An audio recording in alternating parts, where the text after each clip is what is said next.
where best friends and next-door neighbors, Willow and Lillian, spill the tea on murder, mysteries, and other things that go bump in the night. So get your favorite teacup ready, and let's get into it.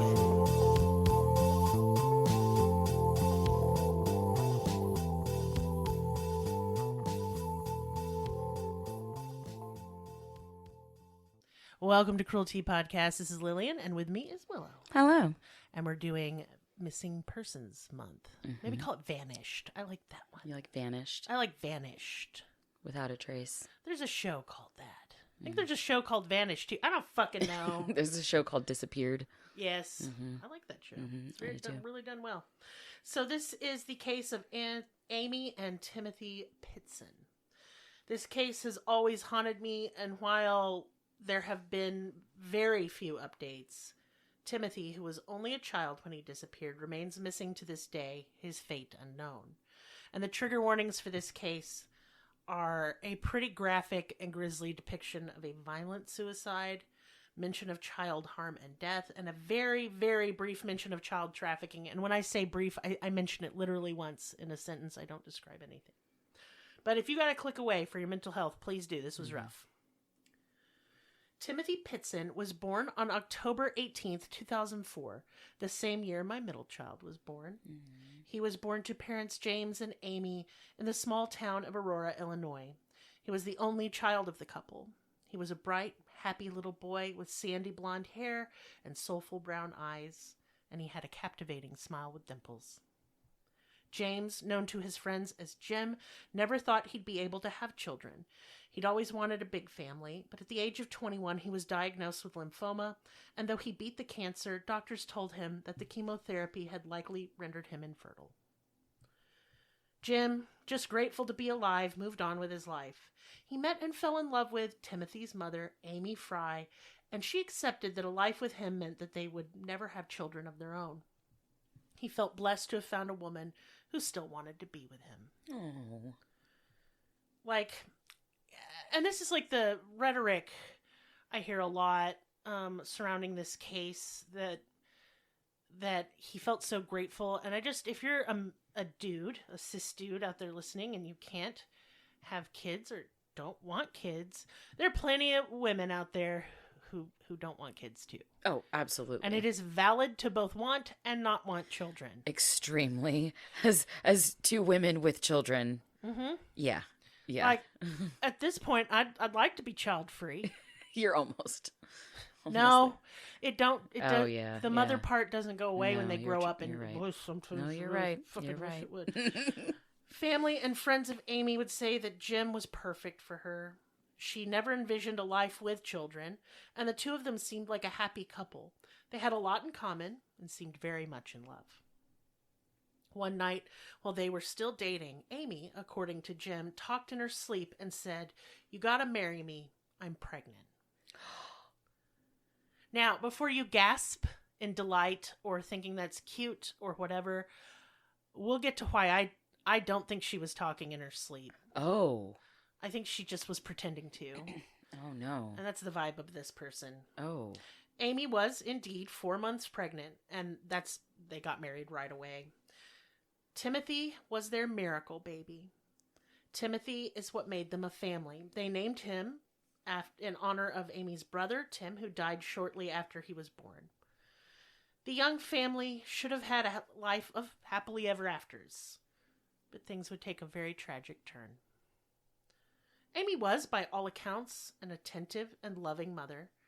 Timothy was very close to Amy, and she adored him. Jim was a doting father to Timothy, protective, gentle. He adored his son he'd always dreamed of, but thought he could never have. The morning that Amy and Timothy vanished started like any other. At this time, Timothy was 6 years old, Jim was 39, and Amy was 43. The couple got up early to get their son ready for school on their way to work. Nothing seemed strained or out of the norm. Timothy's last words to his father were, "Love you, Dad. See you later." Sorry, this case really breaks my heart. And he ran excitedly into school because he loved school. After dropping off his son, Jim dropped Amy off at work just a few blocks away. At 10:30 a.m., Jim went back to the school to pick Timothy up. Kindergartners only do half days. Right, yeah. Yeah. And they only do a few hours a day. Jim went into the school to get Tim, and the secretary asked what he was doing there. He told her he was there to pick up his son. He thought it was a weird question. He was always the one to pick up Timothy. He was told that Timothy had left at 8:15 that morning. Later, police would say it was closer to 8:30, only 45 minutes after he was dropped off. Who had taken him and why? On May 11th, 2011, at approximately 8:30 a.m., Amy arrived at Timothy's school, Greenman Elementary, and withdrew him from his kindergarten class, citing a family emergency. Timothy and Amy then walked to her car and got into her 2004 Ford Expedition SUV and drove away. It sounded routine. Shit happens. Emergencies can be personal. There was no reason for the school to expect anything sinister was afoot because it was his mama who picked him up. In the CCTV footage, Amy didn't seem stressed or upset. She waved happily to Timothy when he was retrieved from his class. Except that Jim had no idea Amy had done this. And there was no family emergency, though there was about to be. Amy hadn't called him. She'd not said anything that morning indicating an emergency of any kind, so he immediately tried reaching out to her on his cell phone, but she didn't answer. He called at least 30 times, and she didn't pick up. In a panic, he rushed home. Her car wasn't there. No note, nothing. Her suitcase was still there, and most of her belongings, so that provided some relief. Jim called Amy's sister, Cara, to ask if she knew where Amy was. Cara had no idea what was going on. There wasn't any emergency she was aware of. Cara tried to reassure Jim. She said that sometimes Amy liked to get away on little day trips to clear her head. But Jim couldn't relax. He couldn't help but worry. He didn't get any sleep that night, and the next day, with no sign or word from Amy, he went to the Aurora Police Department and reported his wife and son missing. Now, the police, of course, to no one's fucking surprise, didn't take it very seriously. They told Jim that since Timothy was with his mother and it had only been 24 hours, they were going to just wait and see what would happen. They told him to just chill a little bit. But Jim couldn't chill.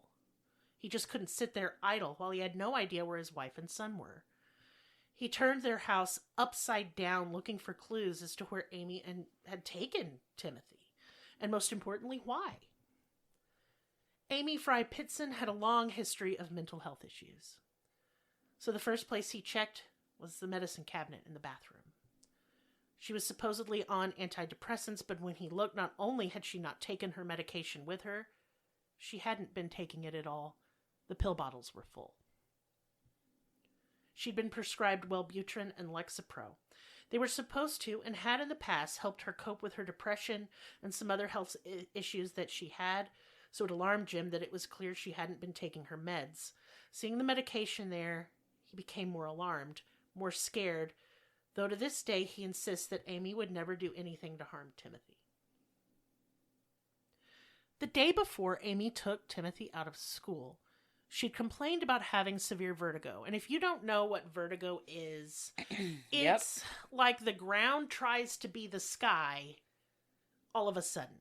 You feel like you're totally off balance and you can't stand up straight. Mm-hmm. The world is spinning. It makes you dizzy, nauseous, gives you a headache. So I get vertigo all the time with epilepsy. Same. She'd wanted to drive Timothy to school in the morning. They both went missing. Although the day before she's complaining of this severe vertigo, and she's even that day staggering around a little bit, and Jim was like, no, I insist. He was going to drive. He could tell she wasn't quite right, you know? Right, yeah. And Amy asked him, and upon reflection, it seems like a very weird question, don't you trust me?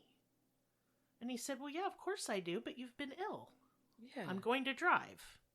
That's just a responsible thing to do. Right. I've seen it painted kind of like he was being controlling. No. He's being caring. Yeah. Harris would in no way let me drive if I had vertigo the day before. Nobody who cared about you would ever let you drive under those conditions. No, absolutely not. The day, I don't know. 20 minutes after Amy arrived at work, She told them she wasn't feeling well, and she only worked a few blocks from the school. So she left and then walked to Timothy's school to take him from class and signed him out. What's interesting is that same morning, Jim noted that Amy wasn't steady on her feet. She was still experiencing the vertigo. However, on the CCTV footage at the school, Amy shows no signs of impairment. She was faking it. She was faking it. She was walking fine. It was as though the whole thing of the vertigo had been a ruse of some kind. But why? We can speculate at the end, because this case is baffling. No, I'm really biting my lip. I'm just like in shock, this whole story. This story just, I don't know. After Amy took Timothy out of school, the two of them walked to her car and started driving 32 miles away to the Brookfield Zoo just outside Chicago. As she was driving there, her alternator light came on, and she stopped in a small town called LaGrange to get her car looked at. The mechanic that looked at her car then offered to give Amy and Timothy a ride to the zoo so that they could have something to do while he worked on the car. And I don't know, that little detail to me, what a nice man. You know, but it's a weird thing for her to do. Amy and Timothy left the zoo 3 hours later, 6 hours after she'd signed him out of school, and picked up her now repaired car. But instead of going home, Amy took Timothy to Key Lime Cove Water Park. It was a place that she and Jim had taken Timothy before. They stayed the night in a hotel that was a part of the resort of the water park. And the next morning, they checked out. And Amy drove 163 miles to yet another water park in Wisconsin.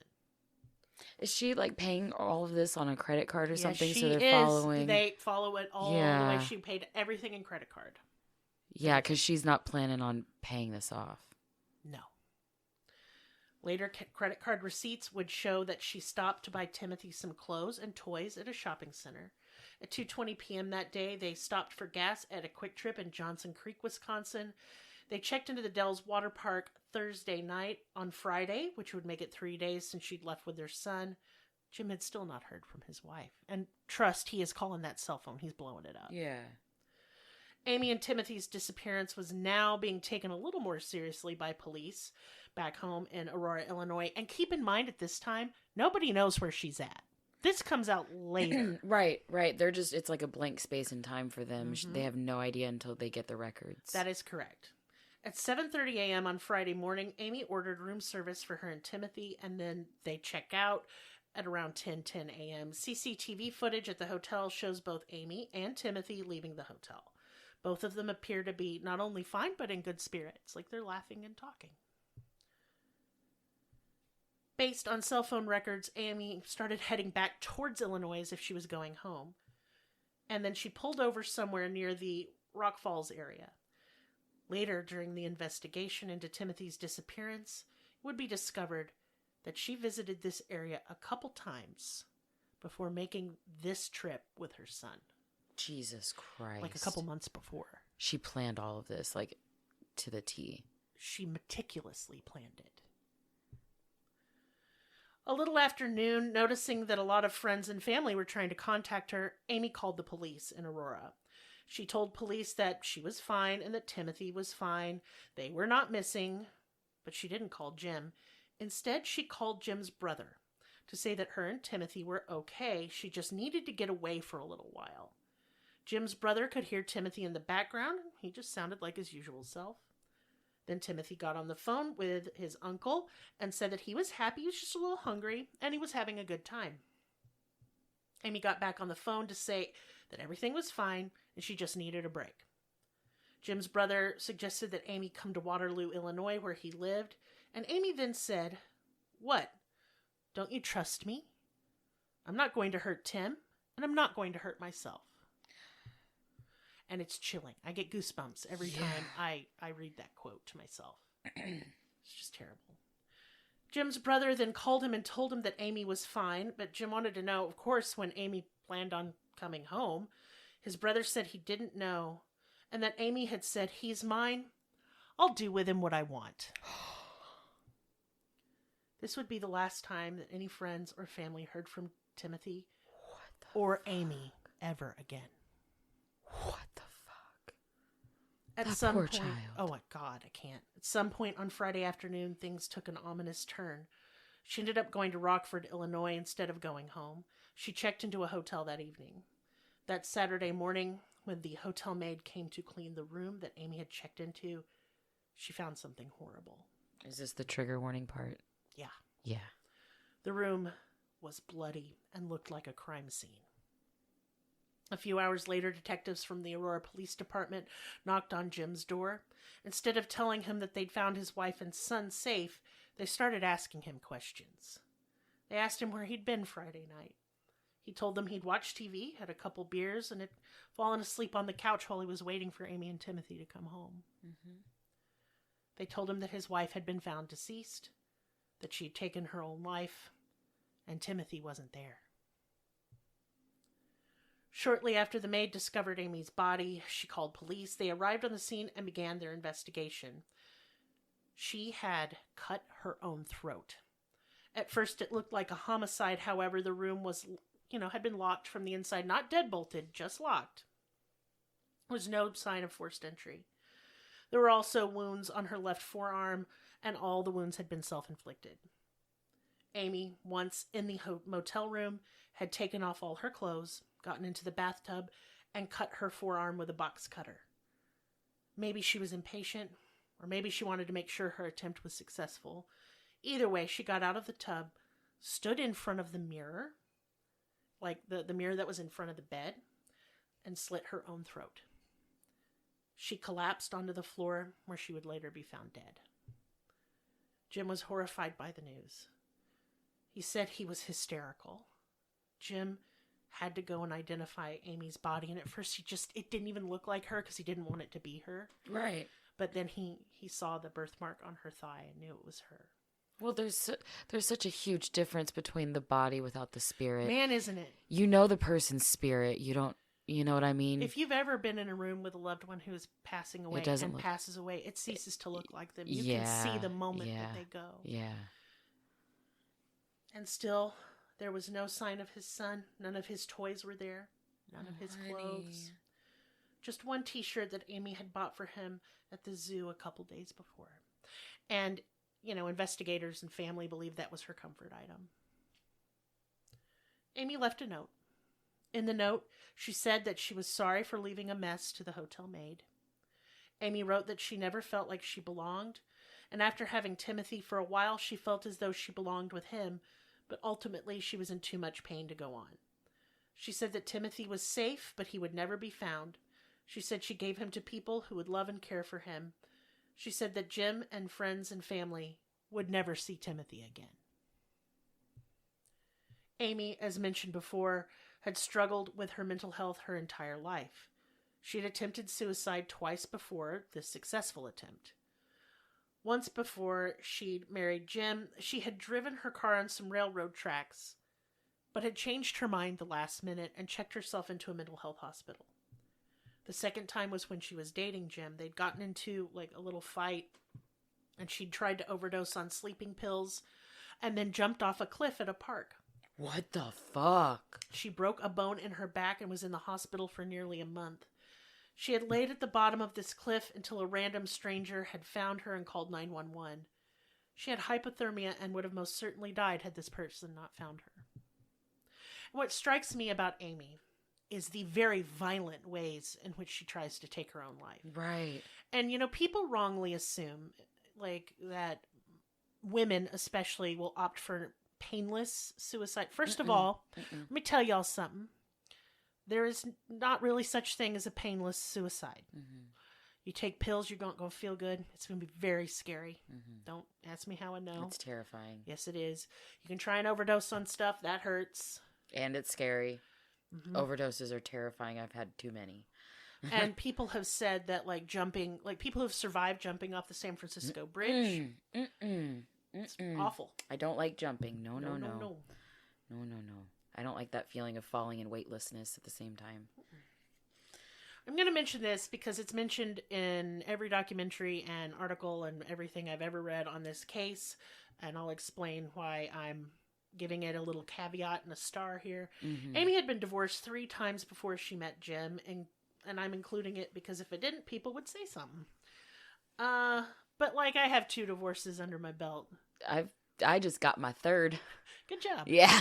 And, my 3rd divorce at happens. 33. Hell yeah. I was going for more on my punch card. Yeah. But Maris has ensnared me. Mm-hmm.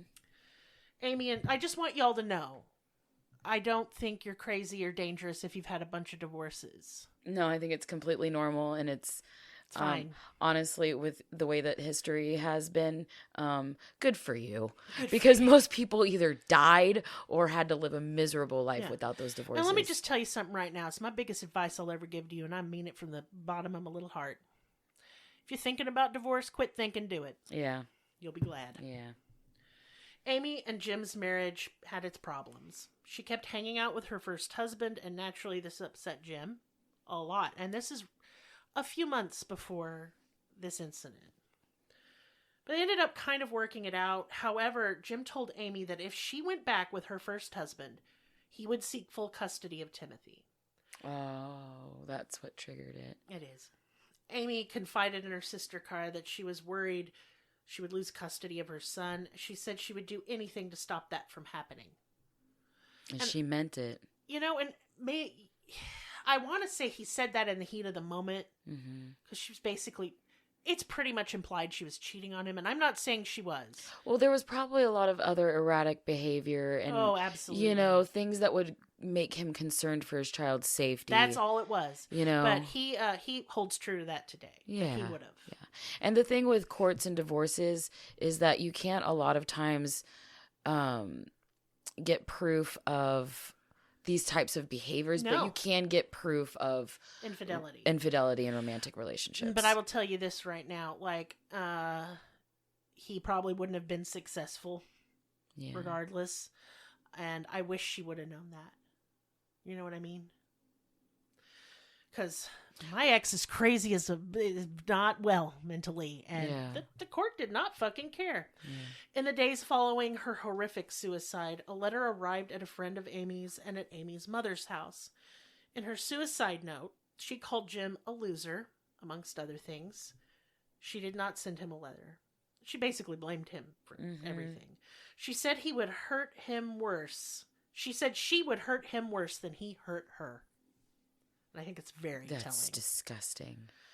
In her letter to her mother, she said, quote, "I can't take the chance of Jim hurting Tim because of my choices. And I will tell you right now, that man would have never harmed a hair on that boy's head. Not once. Never.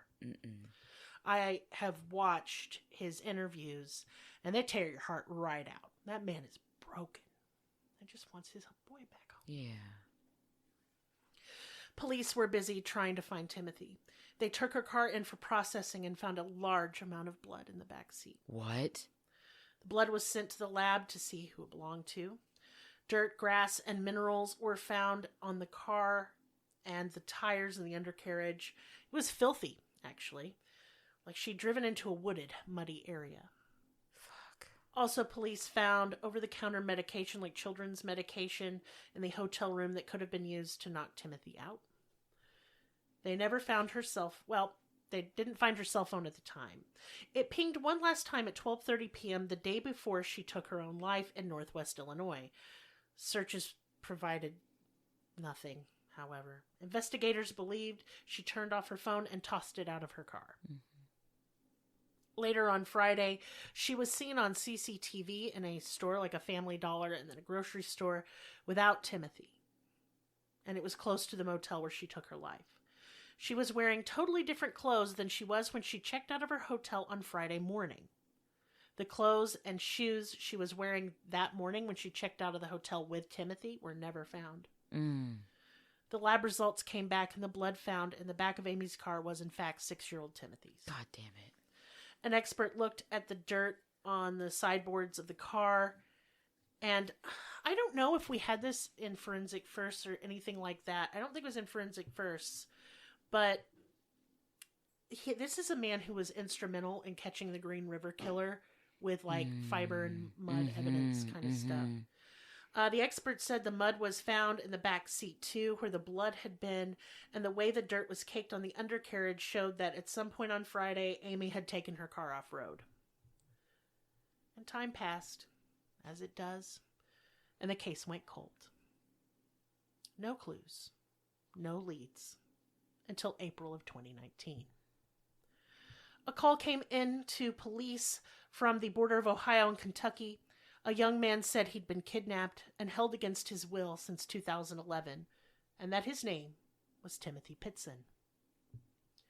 The media went into an immediate frenzy, breaking the news before Jim could even be informed by police. No. Yeah. It was actually his sister who called him because she'd seen it on the news. No. The media needs to fucking chill. Yeah. The family was, of course, just elated, overwhelmed. The boy was 14, and he ran from where he'd been held. Strangers saw him distraught, wandering on the street, and they called 911 when he told them who he was and what had happened. Immediately, the boy was taken to the Cincinnati Children's Hospital to be assessed for injury. The boy said he'd been sex trafficked for years. He was DNA tested to make sure he was really Timothy. And as investigators waited for the test results, they went to Ohio to question the boy. Along with Jim, they devised some kind of test questions to ask him to try and confirm his identity. And these questions hadn't been released to the media. Things like, did you have a dog growing up? Any other pets? And Timothy did have a dog, Eddie, and 4 cats. Rita, Rex, Andy, and Moose. Moose. I know. And Moose. Tim was just like, he loved animals. He especially loved his pets. Like, a lot. Moose is such a good cat It is. name. And he was really close to the dog. Oh. So this is not something he would forget. Yes, absolutely. When police asked the boy, he said he didn't have any pets at all. He then refused to have his fingerprints taken. Because Jim had gotten him one of those ID cards so they fingerprint your kid. Yeah. Because he was so worried about stranger danger. Absolutely. We all had them in school and yes, we had kits my and kids everything. all had them. Yeah. I still have them, actually. The DNA results came in and he wasn't Timothy. Yeah. It was a hoax. Yeah. The man's name was Brian Rennie. He was 23 and had just gotten out of prison. What the fuck? And he was off his medication. Oh, no. Brian had many, many, many mental health issues. Oh. He'd watched a true crime TV show about Timothy's case and had become obsessed with it. He wanted to be Timothy. He got a 2-year prison sentence for the hoax, and then he was remanded to his father's custody. It reminds me of that one case. The imposter. Yes. With Nicholas Barclay. Yes, Nicholas Barclay. Yes, I'll absolutely. never forget that. Mm-hmm. If y'all haven't seen the documentary film, The Imposter, watch it. Nothing will give you more chills. It is eerie. There's so many twists and turns. More to twists than an M. Night Shyamalan movie. Shyamalan. I did cover it. You can find it by searching Cruelty Podcast, Nicholas Barclay. Oh, I thought it was a Patreon episode. It was, but I ended up for oh, yeah. for the month of December sharing it as a gift to our listeners. So Jim was just utterly destroyed by this. Mm-hmm. He struggled with his mental health after the hoax, and I feel so sorry for this dad. It's so clear how much he adored his son. Yeah. To this day, Timothy has never been found, but the family holds out hope. 2 years after Amy's suicide, her cell phone was found by a couple behind a grain storage building near the border of Illinois and Iowa, Pleasant Valley Township. Cara, when she drove there, realized she and Amy had actually been there before. Cara, Amy's sister, a decade after the incident, retraced her sister's final days. She made the same drive that Amy likely made. She went to all the places that she went. The Friday before Amy took her own life, she made several phone calls from this area between noon and 1:30 p.m. before tossing her phone behind the grain storage building. It is likely that Timothy was not with her then. Yeah. I think he died Friday morning, early afternoon. Probably at the spot that she kept going back to. No? No. Oh. I don't think so. Maybe. I forgot where that was on the map. No, it just... Okay. She went all over the fucking place. Right. Cara said that she likely continued north to Dubuque, Iowa. It was a place her family went when they were children. In addition, Amy's grandparents lived there, and she had actually lived with her grandparents for a time when she was little. Cara believes that she gave someone Timothy in Dubuque. Cara remains convinced that Timothy is still alive. She and Jim said that Tim had a nosebleed a couple of weeks before he went missing in the back of the car. And it was like an explosive nosebleed. But let me tell you something. When investigators say there was enough blood for it to be considered a possible homicide, that ain't a nosebleed, and I've had them. Yeah. I have allergies, because of course I fucking do, and so sometimes I get nosebleeds, and I've had some concerning. I have lost, but never to where somebody would say it looks like a homicide. Never. Never. Yeah, and usually, especially with kids, it gets on them, not the seat. Well, even Jim had said it had gotten on the seat, on his car seat, on his clothes. But I think he is just desperate for his baby to be alive. Yeah. Just sad. Yeah. So, I believe that on Friday, between 11 a.m. and noon, Amy killed Timothy. I think she did it to spite Jim. Yeah. She took Timothy out to do fun things, his favorite things, as a farewell. She bought him toys, ordered room service. It was their last time together. I think she then drugged the little boy and killed him in the car. Yeah. How? I don't want to guess, because investigators tested the blood on the box cutter and it only belonged to Amy. I believe she killed him in the back of that car and dumped his body somewhere in northern Illinois, probably in the river. I don't think his remains will ever be found. The only hope of ever solving this case, an eyewitness comes forward, or the off chance at least part of him is found. Yeah. I really don't believe he's alive. I wish he were, for his father's sake. He loves his son so much. I believe, and this won't be popular thought, so bear with me, and trigger warning for talk of suicide again, that you absolutely have the right to take your own life. Yeah. It's yours. Yeah. It's yours. Yeah. I don't mean I agree with it. I don't got to. Not saying that anybody should. I'm not endorsing it by any means. No. But I'm going to be covering on our Patreon Dr. Jack Kevorkian, known as Dr. Death in the 90s. That is a horrible title for an angel of a man who championed the cause of dying with dignity. And in, I think, some Norwegian countries, I want to say Sweden, that if you have chronic depression and that is your decision, they honor it. And you get in a medically assisted suicide. Or even like cases where it's like terminally ill patients or, things like that. I'm mostly talking about mental health issues. Absolutely. But I mean. And this hits close to home for me because, and Maris is very open about this, he has struggled with suicidal depression his entire life. Yeah. And I would be destroyed, but ultimately believe it is the person's choice. Yeah. I do not know the pain they're in. I'm not in their shoes. Absolutely. Amy was clearly in a lot of pain. However, you shouldn't. do not Yeah. get to decide anyone else's fate. Exactly. And I don't think she killed Timothy because she wanted to take him with her. I think she did it to hurt Jim. Whether she was in her right mind or not, I don't know. I wasn't there. I mean, but she's the meticulous not. Planning. Yes. That's different to me because, when we talk about criminal insanity, she wouldn't meet the criteria for that reason. And I'm not sure she would meet the criteria in any other reason because it was logically, methodically planned out for months. When they had that fight about her first ex-husband, she started making those plans. She killed herself to get at him too. You see. Yep. She took everything he loved away from him. Yep. And I hope she fucking rots. Yeah. Yeah, I hope she took a good long look at herself before she took that final. And y'all, I know this is a bit of a shorter case, but Is it? I was too involved to even notice time passing. Yeah, usually my cases are 45 minutes to an hour, and this one's going to be about maybe 40 minutes.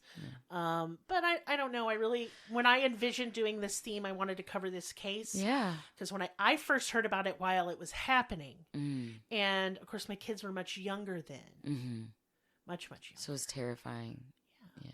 My youngest was 3. Yeah. And I just can't imagine. No. Heartbreaking. And the level of depravity that you'd have to be. The maliciousness. This just disgusting to know what you're about to do to your son. And given the amount of blood, it was not pain-free. It was violent. Yeah. Painful. And he was terrified. Because he loved his mama. Yeah. They were very close. Hopefully he was maybe asleep. I'm hoping so. I hope so. I don't want him. Yeah.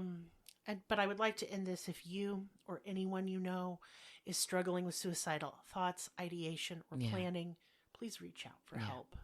I love you and I want you here. And Absolutely. You matter. And there's always a chance for things to get better. Right. Always. Right. I know that it's kind of like meant as like comedy or satire, but there is a like sound bit that's going around right now that's like, don't kill yourself, life will do that for you. And I know, like I know it's like supposed to be funny, haha, but like honestly, it's true. That's how I've lived my life every single day girl. of my entire life since like, I've why known you consciousness. In a rush? It's coming for us all. Right. Well, I mean, I've had those thoughts since I can since like 4. I get them as more intrusive thoughts instead of ideation, but I have attempted twice. I'm glad I didn't succeed. Yeah. Y'all don't know how glad Yeah. I am. I never would have met Maris. I never would have got to live in this cool town or be friends with Willow or have my kids. Or I would have left them without a mama, and that's not fair to them. Right. But you can't live for other people. I'm not going to tell you to live for others because you'll hurt them. No, that's not right. Live out of many things. Live out of curiosity. Live because you want to pet your cat. Yeah. Live because you really like the way ice cream tastes. Or because every now and then when you walk down the street, you might pet a stray cat. That's right. Or meet somebody really cool. You don't know how important you are to other people when you are in this dark space. But let me tell you, the world is not better off without you. I still remember all of the people that impacted me that took their own lives and lost their lives. And they still make an imprint on my life today. And will You'll always. make more of one if you stick around. That's right. So I'm going to include in the description of this podcast numbers for help if you need it. Yeah. If you want to reach out to me, you can. Please note I am not a professional, but you can vent to me, and I'm going to tell you to stick around. We're friends. Okay? We friends. Yeah. We're good people. I care about you, even if I've never spoken to you before. Yeah. Okay? Yeah. So if you need help, please don't. Listen, y'all. I am not famous. I'm not famous. My kid had to help me buy groceries. I'm just some ding dong in Arkansas. Right. But we've made a nice little community with this podcast. And you are not alone. Even if you feel like you are, I promise you're not. I have been through it. I've been in that dark place. And, sometimes all it takes is one person to say something to make you stay. So if you want to reach out because you're struggling, I'm here for you. You know what helped me the most? What? Someone told me I was valuable. It's true, you are. But, the word valuable, really helped me. Yeah. I actually had that discussion with my middle child. They were putting in a job application. It was kind of hard. And they just felt like they're not doing enough with their life. Yeah. And I said, hey, baby, you don't got to do nothing but be. You are valuable because you exist. Exactly. That's it. Excruciatingly valuable. That child is amazing. The adult child, yes. Yeah, I keep forgetting. Yeah, 19. I met them when they were 14. big. Yeah. 14 years old, little baby. But yeah, you matter. Absolutely. And you have value. Absolutely. And you don't got to do nothing to have it. You have it by being here. And if not enough people tell you that, we'll tell it to you real loud 400 times, obnoxiously. Yeah. Now it's time for business time. I'm not going to do too much because this case makes me sad. Yeah. And I have PMDD, and it's Hell Week, and everything's making me cry. Yeah. I'm horny, I'm hungry, I'm angry and nervous. She's been glowing like a teenager in love, crying and just anxious, like she has a paper due and she doesn't. It's kind of cute, but she hates that. Yeah. Maris can call me cute. Oh no, I'm just really into him right now. Stupid. I was about to say, look at her. But you guys can't. It's adorable. You guys are really missing out on how cute Lillian is right now. Before, and this is just a cute little story because that was also depressing, so I think I'll give you something cute. Yeah. So before I met Maris, my relationships usually lasted like a month because ew. I was just like, ew. I just never felt very strongly about anyone for very long. Right. So I thought I was just a flighty, fickle, mean bitch. And I am. But then I met Maris. And for the first 4 years of our relationship, was so scared that turned off feeling, that done feeling would happen at any time. And it never did. It is a honeymoon every day. It is a sleepover with your best friend. It's really cute. Who gives you like a million orgasms, which is just rad. Jesus, I was thinking about how he brings you food and drinks in bed, but yes, he does. Every morning, he brings me my Earl Grey tea. And he presents it. He's like, wife. He does. He asks where I would like it on my little bedside table. Yes. And then he brings me my baby aspirin because I'm old and he doesn't want me to have a stroke. I need to get that. Yes, you do. Mm-hmm. He, like, I can't complain about anything. Like, if I'm like, my back hurts, he's like, do you need the icy hot? Do you need your heating pad? Would you like me to rub it? Yeah. Precious. Ladies, gentlemen, all of y'all. Get you a all Maris. the y'alls. Get you somebody who loves you. Get like you that. And if you don't have it, get rid of whatever the fuck you do have and get that. Yeah. Because life is short, but love is grand. Isn't it? It's the best. Ugh, I'm crying. It's Literally so gay. just crying. I love it. Anyway, join our Patreon if you would love to support this podcast and make me less of a broke bitch. She'll cry more, but it'll be for other reasons. I will, but it'll be happy. So I'm like currently crying, but I'm trying to use a silly voice to cheer myself up. This podcast is literally breaking even. I'm still paying because like I had to take some video editing classes and I put us all up on YouTube. Don't worry, we're going to have like videos soon. I'm not talking about you, Willow, because you're a dumb bitch, but me and Maris are going to do Maris Mondays on video. Mm-hmm. Eventually I'll do like Patreon maybe or something. I don't care about you. I'm doing me and I'm going to be on video. I don't care if I feel like a pig in a wig. It's just how it is. Miss Piggy's a pig in a wig and she's cute. Mm-hmm. Mm-hmm. Mm-hmm. She got big boobies like me. Anyway, if you are listening on YouTube, I know you don't want to hear it. Nobody does. But like, subscribe, notification bell, it helps. Comment. It helps. Don't be shy. Why are you being shy? Say something. I never comment Unless it's on mean anything. and then fuck off. It. I'm going to delete it. I ain't going to argue with nobody and no comments. You sound 1,000 years old. I don't give a fuck. I'm old and I'm tired and I'm crazy and I'm busy. I'm not arguing with anyone and negativity makes me have diarrhea, so I just gotta make it go away. Lillian. Hey, everybody poops, bitch. Know. Everybody farts, especially you. Yeah. Yeah, you're a farty girl. Anyway, that's YouTube and Patreon out of the way. Please join our Discord. Come talk to me. We have a vent channel and everything, and that's where we cry. We cry in there. And okay? bitch. We and bitch. Scream. We cry and we moan. And then you know Get what? Get it all out. You feel so much better. Mm-hmm. And you can show me pictures of your puppy dogs and kitty cats or your lizard friends or whatever fucking pet you have. If you've got a guinea pig, because I fucking love those. They make cute noises. You can show me what you made for dinner. Love that shit. Even if it looks bad, I'm going to tell you it's delicious. Show me your art projects. Please. Mm-hmm. I want more artists in there. I want... I don't care what you make. Do you crochet? Do you sculpt things out of clay? Do you like do them little diamond painting things? Come show me. I love that shit. Love that shit. I love that shit. I don't do it, but I love it. Watch all the videos. I already have fucking arthritis in my hands, and I have since I was 17 years old. I can't do that. Yeah. But I want to see it. Yeah. I love sparkly things. Yeah. Show me what you're up to. Me. And last but not least, y'all get some merch, okay? It's cool, and it looks nice, and it's high quality, and it's not that expensive. It's amazing. I'm going to be honest, like, for every t-shirt sale, I think I make $1. Maybe. I priced it as low as I could. Yeah, of course. Reasonably. Yeah. It's not there to make money. It's there for you to wear. It's cool. Mm-hmm. I think our logo's rad, so you should put it on your T-tas. Yeah. Right on your titties. And we got other options, too. Then it's like I'm next to your titties, and that's really nice. Oh, my goodness. Who doesn't love titties? I do anyway. I think titties are great. Tits are great. They're soft. Oh, y'all, guess what I bought at the fucking Dollar General? Titties. Kinda. Oh. I bought Dolly Parton's perfume, like the cheap, like spray plastic. Yeah, well, she's got huge knockers. I mean, perfume is kind of You know what that shit smells exactly like? I think Dolly Parton's warm and welcoming bosom would smell. I love it so much. Boob sweat. Huh? Boob sweat. Dolly Parton. No, she does not have boob sweat. Fuck off. It smells love her. Cotton candy butterfly dreams and like comfort and warmth and it's perfect. Get you some. At Dollar General? Yes, it's really awesome. We have a Dollar General on every single street. It's right there in my little. It's right by you. Sniff it and then tell them if it doesn't smell like that. You put on. Give everything. you some ASMR. You sprayed it the wrong way, you fucking dumbass. God damn. Nothing right. Do it again. Do it again. Spray it on yourself. It's fine. What are you doing? Why are you spraying it in the air like a dumbass? I don't want it on me. Oh, she's too good for the Dollar General perfume. I'll just spray it directly on myself and it'll be... Sniff it. No, it smells great. Isn't it nice? Yeah, it smells like a hair salon. A good one, like a high quality. With the nice aerosol hairspray. Yes. The good stuff. It smells like hairspray.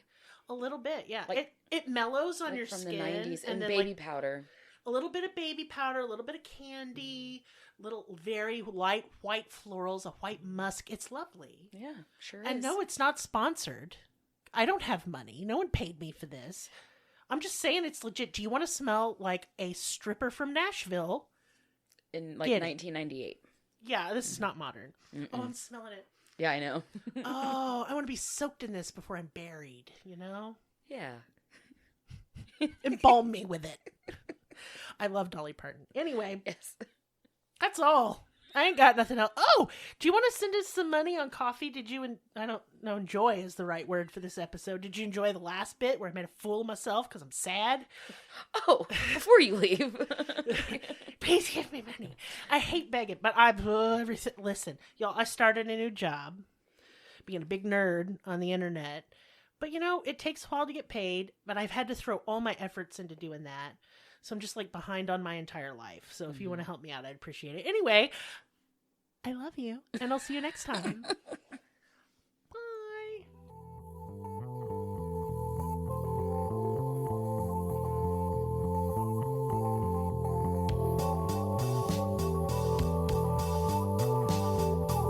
Us on your social media platform of choice. Linktree/cruelty has all of the links.